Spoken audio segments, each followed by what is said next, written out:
Sinisimula lang ng International Women's Month ngayong Marso pero tila nakalimutan yata ng isang mambabatas ang isinusulong ng paggunita dito. Matapos nga ang kontrobersyal na sexual remarks ni Quezon City 4th District Representative Bong Suntay nitong Martes ukol sa aktres na si Ann Curtis. Kaliwat ka ng pambabatikos ang kanyang natanggap kahit pa humingi siya ng tawad nitong Miyerkules. Hindi kasi kumbinsido ang karamihan sa kanyang pagsusorry, lalo't hindi naman niya binabawi at pinanindigan pa na wala raw mali siya ang kanyang pahayag. Ang balitang A to Z ni Naomi Almojano. Nag-init talaga at na-imagine ko na lang. Nakakadiri. Yan ang mainit na reaksyon ng publiko sa naging komento ni Quezon City 4th District Representative Bong Suntay kay singer-host-actress Ann Curtis habang nasa pagdinig ng House Justice Committee nitong March 3. Nakita ko si Ann Curtis, ang ganda-ganda pala niya. May desire sa loob ko na nag-init talaga. At na-imagine ko na lang kung anong pwedeng mangyari. Pero siyempre, hanggang imagination na lang yon.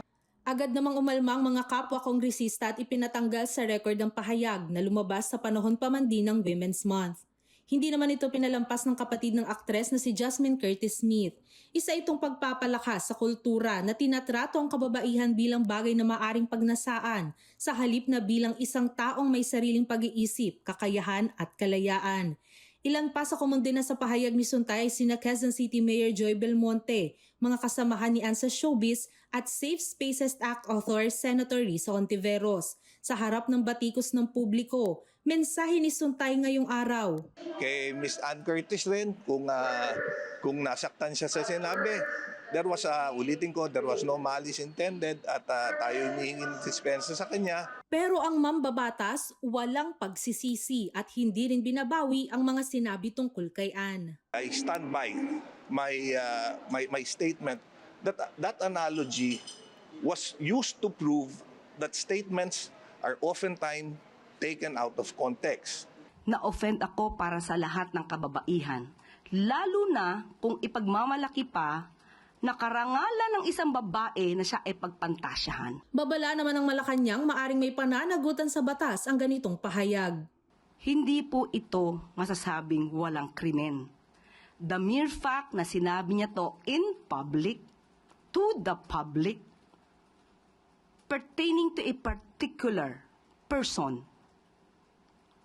it is already covered by Safe Spaces Act. Sa harap ng usapin, hiling ngayon ng Philippine Commission on Women at ng Partidong Akbayan. To Representative Suntay and to all members of the House of Representatives to undergo a gender sensitivity training. Walang espasyo dito sa kapulungan ito at kahit saan para sa pag-objectify ng kababaihan.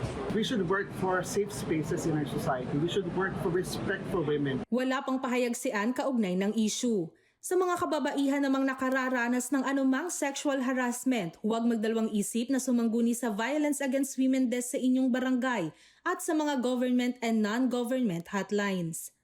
Para sa Balitang A to Z, Naomi Almojano.